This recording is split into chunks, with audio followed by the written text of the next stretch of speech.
É um marco histórico que marca um momento extremamente importante da história do país, em que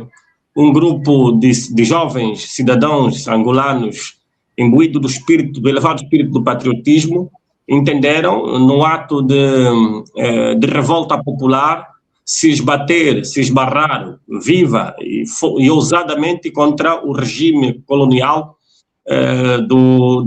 na altura do governo português. Portanto, foi um momento em que dá início à luta armada contra o jogo colonial, normalmente nos anos de 4 de fevereiro de 1900, nas datas de 4 de fevereiro de 1961. Bom,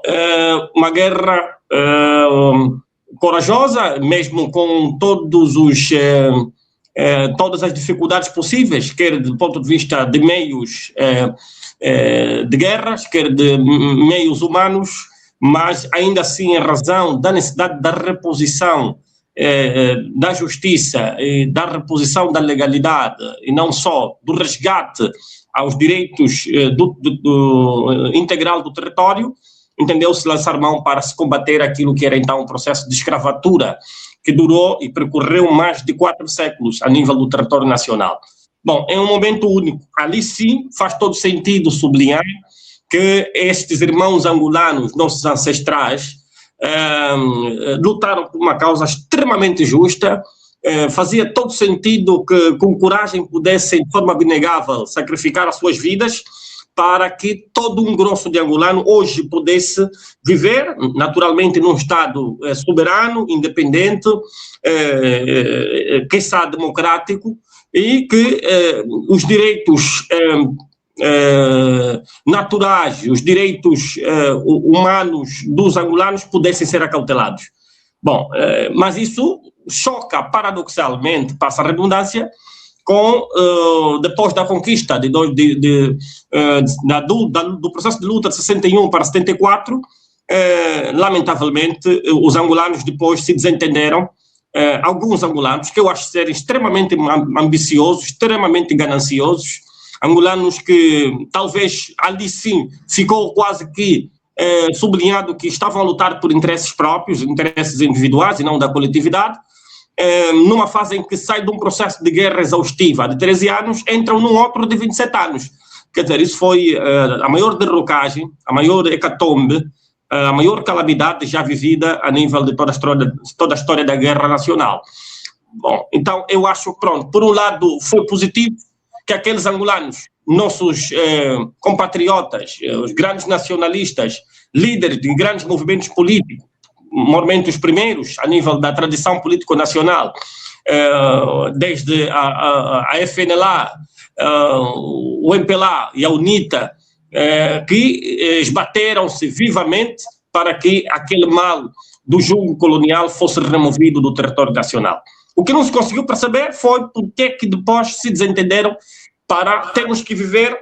repara, 27 anos de guerra civil, quando para derrubar o colônio só precisamos, e também por insuficiência de meios bélicos, de qualquer coisa como 13 anos. Então foi um momento, por um lado, positivo, mas por outro, extremamente arrepiante, que a todos deve nos envergonhar, como angolano, porque não dignificou a luta, a causa de luta da guerra contra o processo da escravatura que levava a cabo Portugal contra Angola. Hélder Chito, por que razão, mais de 60 anos depois, muitos antigos combatentes vivem na miséria, para si? Antigos combatentes. Bom, pronto, primeiro é que tem que ver com a situação da falta de reconhecimento. Em qualquer parte do mundo onde os soldados de guerra lutaram de forma acerrada para libertar o país das garras dos inimigos externos, esses militares, mesmo aqueles tombados, os seus familiares lhes são garantido todo o assistencialismo social, patrimonial, de subsistência humana, familiar e social. Bom, mas repara que nós, ou por ignorância do reconhecimento devido que se deve dar a estes compatriotas, ou por má fé, porque nada justifica que tendo esses nossos ancestrais lutado com todas as suas forças humanas, com toda a sua entrega, hoje são quase nada valorizados. Isso é mau, deve-se repensar, se redefinir uma forma de, por mérito próprio, reconhecer a luta abnegável que esses irmãos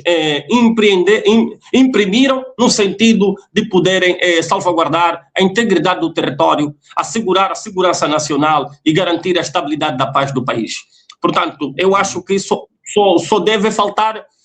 boa vontade política para se reconhecer que, de facto, esses nossos irmãos que hoje vivem quase que à deriva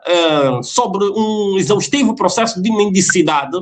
sobre muitas dificuldades, com grande incapacidade econômico-financeira para garantir a subsistência familiar e as suas próprias, portanto,